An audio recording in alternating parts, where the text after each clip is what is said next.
BJP एक अनपढ़ों की party है।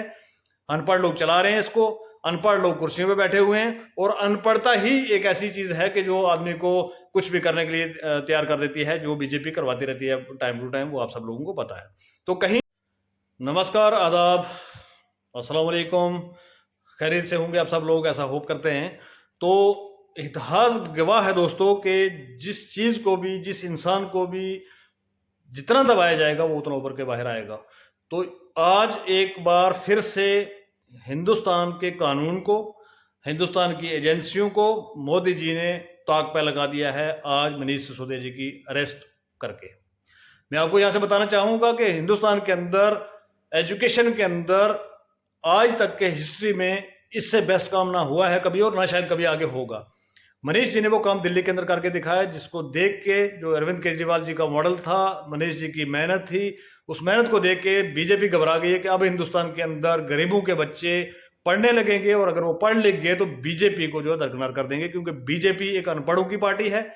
अनपढ़ लोग चला रहे हैं इसको, अनपढ़ लोग कुर्सियों पे बैठे हुए हैं, और अनपढ़ता ही एक ऐसी चीज है कि जो आदमी को कुछ भी करने के लिए तैयार कर देती है, जो बीजेपी करवाती रहती है टाइम टू टाइम, वो आप सब लोगों को पता है। तो कहीं ये लोग पढ़ लिख के, गरीबों के बच्चे पढ़ लिख के कहीं अच्छा रोजगार ना कर लें, हमारे हिंदुस्तान को आगे ना ले लें, कुछ अच्छा काम हिंदुस्तान के अंदर ना हो जाए, इसकी ताक में रख के इन्होंने हमारे आज वहां पर जो है मनीष सिसोदिया जी को अरेस्ट किया है, और उनके ऊपर एक मैं कहूँगा अहमकाना इस तरीके का एक एलिगेशन जो फाइल किया है एजेंसियों के द्वारा। भी मैं एजेंसियों से बात करना चाहूँगा कि भाई क्या सीबीआई तब मरी हुई थी, तब सीबीआई नहीं जिंदा थी जब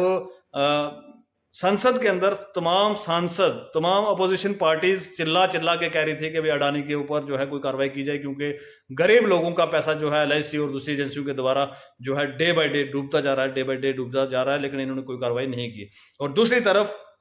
जब से आम आदमी पार्टी बनी है तब से ही इनकी नजर में खटक रही है, तब से ही डिफरेंट डिफरेंट टाइम्स पे इन्होंने क्या किया कि भी लोगों को उठा उठा के जेलों में ले गए हैं, लोगों को उठा उठा के परेशान किया गया है, लोगों को ऑफर्स दिए गए हैं कि आप पार्टी छोड़ के हमारे साथ आ जाइए। इस तरीके से ये कार्रवाई चलती रही है। लेकिन ये आज का काला स्या दिन ऐसा बनेगा, ये हिस्ट्री के अंदर लिखा जाएगा कि हिंदुस्तान के अंदर सबसे बेस्ट एजुकेशन का मॉडल देने वाला आदमी, हिंदुस्तान के अंदर सबसे बेस्ट मॉडल पेश करने वाला आदमी, और उस मॉडल को बना के, दिखा के, चला के लोगों को समझाने वाला आदमी जो है मनीष सिसोदिया जैसा आदमी, उसको अरेस्ट कर लिया जाता है फॉल्स एलिगेशंस के अंदर। और अब ये फॉल्स एलिगेशन को साबित करने के लिए हमारी न्याय प्रणाली इस तरीके की ये है कि भाई गलत को गलत साबित करना सबसे मुश्किल होता है। गलत को सही तो गवर्नमेंटें मिलकर साबित कर देती हैं, लेकिन गलत को गलत साबित करने के लिए हमें कई साल लग जाते हैं। जिस तरीके से हमारे, आपको याद होगा कि हमारे पहले जो हेल्थ के मिनिस्टर थे दिल्ली के अंदर, जिन्होंने हेल्थ का बहुत अच्छा काम किया, हमारे वहां पर मोहल्ला क्लिनिक्स बने, वहां पर नए डॉक्टरों की अपॉइंटमेंट्स हुई, लोगों को आसानी हो गई। तो वो ना बर्दाश्त हो जैसे हुआ, तो उन्होंने हमारे हेल्थ मिनिस्टर को उठा के अंदर डाल दिया। अब जबकि कोई उनके ऊपर एलिगेशन साबित नहीं हो रहा है, इतनी बार कोर्ट भी फटकार लगा चुका है, इतना सारा कुछ कर चुका है, लेकिन टाइम जो वेस्ट हो गया है, उनको अंदर बैठा के टाइम वेस्ट जो करवा दिया गया है वो भारतीय जनता पार्टी की तरफ से, तो कितना नुकसान जो है एक आम आदमी का और एक दिल्ली के रहने वाले निवासी का हुआ है, ये आप लोग समझ सकते हैं। इसके साथ साथ मैं बताता चलूं कि ये जो उठाने की प्रणाली थी, ये बहुत देर पहले से शुरू किया हुआ था काम, के जी आज उठाएंगे, कल उठाएं, कल उठाएंगे, परसों उठाएं। इन बिटवीन बहुत सारे ऑफर्स दिए गए कि आप आ जाइए जी, कुछ एमएलएज को तोड़ के लेके आइए अपने साथ, हम आपको गवर्नमेंट बना के देंगे, आप हमारे साथ पार्टी ज्वाइन करिए। मनीष जी को ऐसे बहुत सारे ऑफर आए, और वो मीडिया के अंदर अवेलेबल हैं, पब्लिक डोमेन में अवेलेबल हैं, आप सब लोगों ने देखे भी हैं और सुने भी हैं, समझा भी है। तो जब वो सारी चीजें करने के बाद नहीं हो पाया, तो सीबीआई का इस्तेमाल करके पहले टॉर्चर किया गया, कई कई घंटे बैठाया गया, वो सारा जब नहीं इनके काम में आया, नहीं डरे मनीष जी, और उसके बाद क्या किया जाता है कि उनको आज अरेस्ट कर लिया जाता है कि देखिए जी, इन्होंने इतने 1000 करोड़ का घोटाला कर दिया, और ये इस तरीके से कर दिया, जो कल को मुझे अभी पता है, आपको भी पता है, और सारी दिल्ली की जनता और पूरे हिंदुस्तान की जनता जानती है कि भाई ये कल को गलत साबित होगा, इसके अंदर कुछ नहीं निकलना है, इनको कुछ नहीं मिलना है। हम सबको पता है कि एक फेक प्रोपेगेंडा जो बना के वो इस तरीके तोड़ा जा रहा है। लेकिन मैं यहां से बता देना चाहता हूं मोदी जी,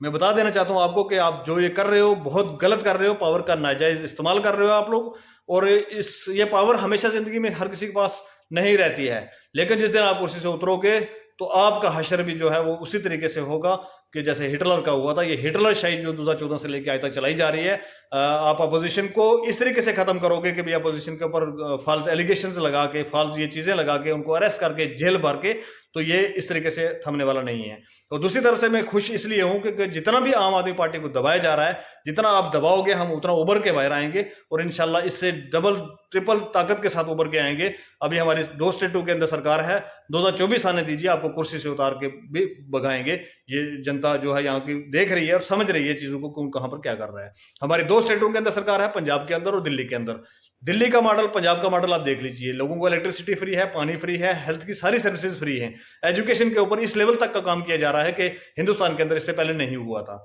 इससे बेस्ट गवर्नेंस जो है कोई और नहीं दे सकता है, केजरीवाल के अलावा ये कोई कर नहीं सकता है। अब आप इंतजार करिए, 2024 में इसका हम जवाब देंगे। सारे हिंदुस्तान की पब्लिक, जो वेल विशर्स, जो पसंद करने वाले लोग और जो डेवलपमेंट को पसंद करते हैं लोग हिंदुस्तान के, वो सारे के सारे लोग 2024 का इंतजार कर रहे हैं। 2024 आने दीजिए। जो आपको डर पड़ा हुआ है वो आपका डर जो है यकीन में इंशाल्लाह बदल जाएगा और बहुत जल्द आपको इन कुर्सियों से उतार के लात मार के घर भेज दिया जाएगा, क्योंकि आपने हिंदुस्तान का जो बुरा हाल किया है इन 10 सालों के अंदर, इससे पहले हिंदुस्तान ने ऐसा कभी नहीं देखा था। ऐसा लगता है कि जैसे कोई इमरजेंसी जैसी सिचुएशन हो, आप किसी को भी उठाएंगे, गलत एलिगेशन लगाएंगे, उसको इंटरोगेट करेंगे, उसको मारेंगे, उसको धमकाएंगे, उसको जेल डालेंगे। ये ऐसा हम होने नहीं देंगे। ये हिंदुस्तान की जो लोग हैं ये अब जाग चुके हैं और इंशाल्लाह इसका बहुत अच्छा रिजल्ट जो आप 2024 में आगे आने दो, आप देखेंगे। और दूसरी तरफ से मैं कहना चाहूंगा, सीबीआई ये बड़ों वाला काम छोड़ दो, ईडी ये बड़ों वाला काम छोड़ दो। ये बढ़वागिरी जो है ना, गवर्नमेंटें तो आती जाती रहेंगी, लेकिन ये ऑर्गेनाइजेशन थी जिन ऑर्गेनाइजेशनों की लोगों की नजरों में एक इज्जत थी, उस इज्जत को आज रोडों पे जो है रुलाया जा रहा है। बहुत अफसोस की बात है। बहुत बहुत शुक्रिया।